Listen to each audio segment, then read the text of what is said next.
Good day, everyone. My name is Christopher Glenn Martinez, and this is SiteSpot Assurance Services Business Plan, ensuring excellence in every detail. For the mission to lead the force in ensuring exceptional service quality and customer satisfaction through innovation and testing practices, and for the mission to deliver superior quality assurance services by meticulously evaluating and validating products. For the executive summaries, si SiteSpot daw po ay freelance business na specialize in quality assurance. Services niya ay through web application.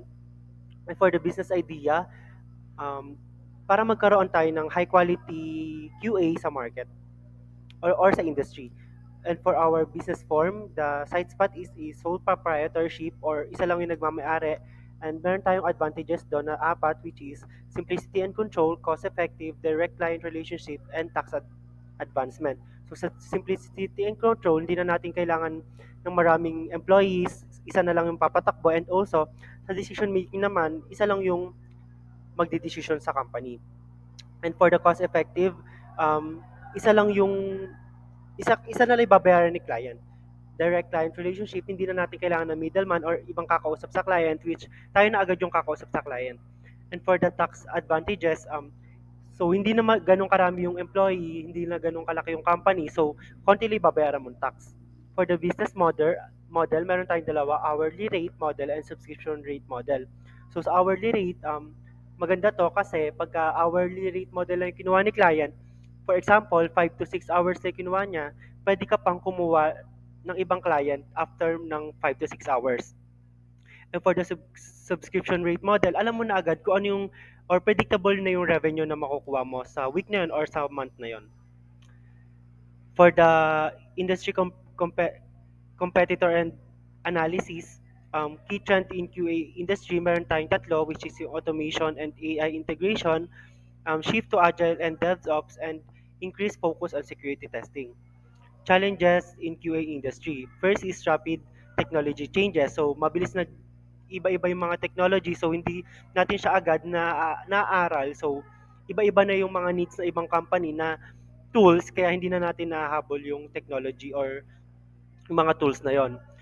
Percep- Perception of QA as a bottleneck.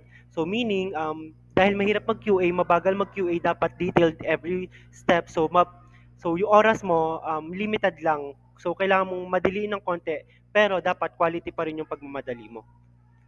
So for our competitor analysis, so meron tayong mga large IT consultation firm, which is yung for example Accenture, Cognizant, yung mga ganon, na nag-hire sila ng mga other freelance na quality assurance specialist.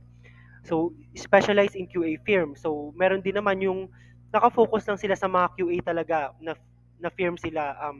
For example, Signity. So mga tao doon, mga QA specialist talaga na magagaling na sa industry. Next is freelance QA specialist. So katulad ng mga other classmates ko, um, student pa lang ako, yung other classmates ko, marami ding mga freelance na QA specialists sa kanila. Next is crowdsourcing testing platform. So for example, sa website, sa UTest, so ayan, pwedeng kumuha yung mga companies sa website na yan para i-testing yung kanilang web.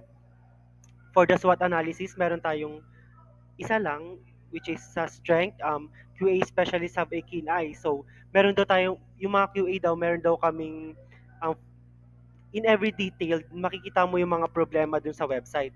Weaknesses naman, sometimes QA process may be perceived as a bottleneck or may face resistance to other teams.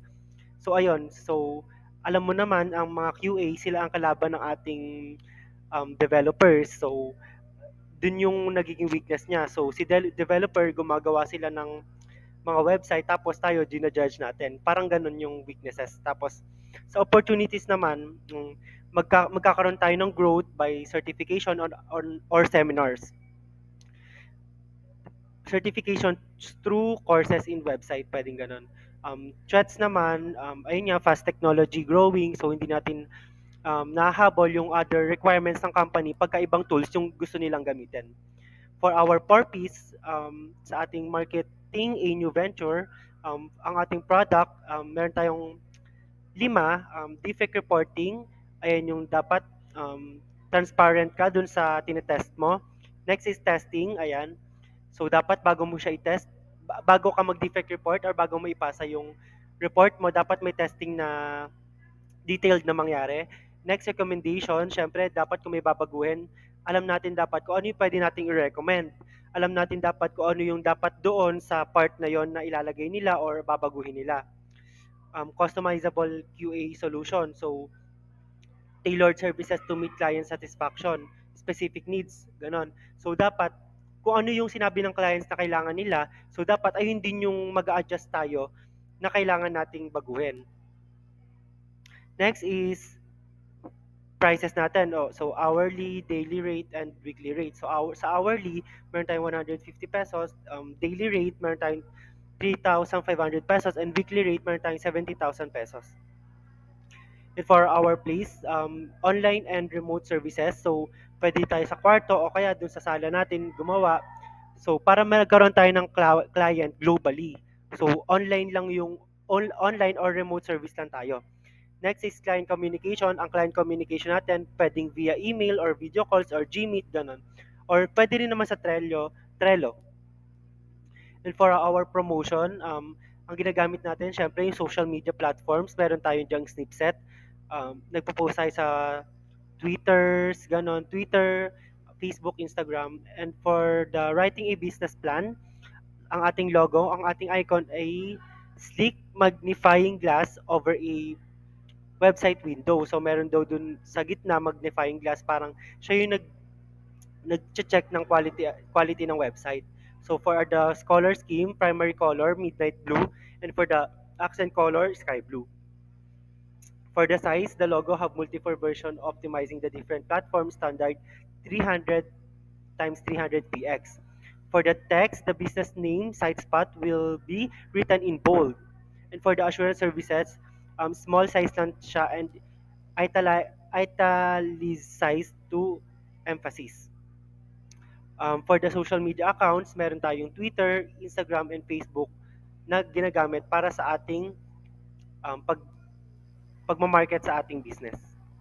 And for the raising capital, ang ginagamit natin ay personal savings. Hindi naman ganun kalaki yung ginagastos ng quality assurance specialist kasi yan, meron na tayong provided na laptop, tapos ang kailangan na lang natin internet, so kaya na natin sa personal savings yon. And also for the bootstrapping, katulad ng sinabi ko, mga second hand na pwede nating bilhin like ayun nga, laptops, or other pa like router for the wifi. Thank you.